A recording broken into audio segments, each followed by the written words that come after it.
আমরা আমাদের জীবন দিয়ে হলেও রাষ্ট্র সংস্কার করব। গুরুত্বপূর্ণ যত সেক্টর রয়েছে সকল সেক্টরগুলোকে ঢেলে সাজানো হবে। কোনো অপশক্তির কাছে বৈষম্য বিরোধী ছাত্র আন্দোলন মাথা নোয়াবে না। বৈষম্য বিরোধী ছাত্র আন্দোলন তাদের জায়গা থেকে সারা দেশে ছাত্র জনতাকে সংঘবদ্ধ করার জন্য ইতিমধ্যে তারা বিভাগীয় সফর করছে। রংপুর বিভাগীয় সফরের আমাদের আওতাভুক্ত ছিল আজকের এই লালমনিরহাট। আমরা বর্তমানে লালমনিরহাটে অবস্থান করছি।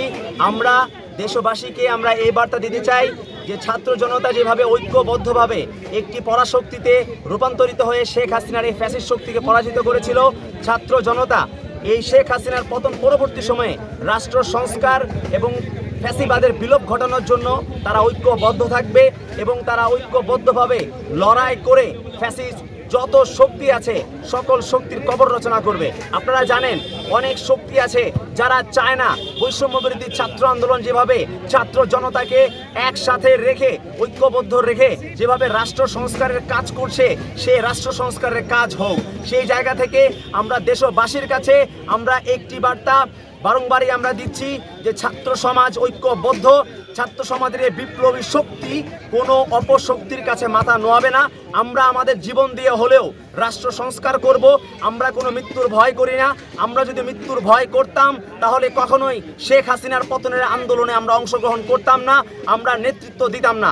বৈষম্য বিরোধী ছাত্র আন্দোলন মনে করে বাংলাদেশ, যে বাংলাদেশের স্বপ্ন আমরা দেখেছিলাম 1971 সালে, যে বাংলাদেশ আমরা 1971 সাল পরবর্তী সময় বিনির্মাণ করতে পারিনি, যে বাংলাদেশ 71 সাল পরবর্তী সময়ে বিনির্মাণ করতে না পারার কারণে 71 সালের বৈষম্য দূরীকরণের যে যুদ্ধ হয়েছিল সেই যুদ্ধের পরেও বাংলাদেশ আবার 1971 সালের পূর্ববর্তী সময়ই রয়ে গিয়েছে। সেই বৈষম্য যেন বাংলাদেশের কোনো সেক্টরে যেন না থাকে। আমরা চাই বাংলাদেশের প্রত্যেকটি সেক্টরকে ঢেলে সাজানোর জন্য, বিশেষ করে বাংলাদেশের শিক্ষা ব্যবস্থা, বাংলাদেশের চিকিৎসা ব্যবস্থা সহ বাংলাদেশের গুরুত্বপূর্ণ যত সেক্টর রয়েছে সকল সেক্টরগুলোকে ঢেলে সাজানো হবে। তদবিরের বাংলাদেশ হবে না, নিয়োগ বাণিজ্যের বাংলাদেশ হবে না। এটি হবে এক এমন বাংলাদেশ যেই বাংলাদেশে মানুষের আশা আকাঙ্ক্ষার প্রতিফলন ঘটবে।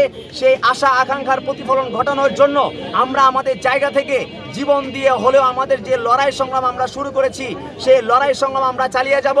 আমরা বিশ্বাস করি ছাত্র সমাজ ঐক্যবদ্ধ।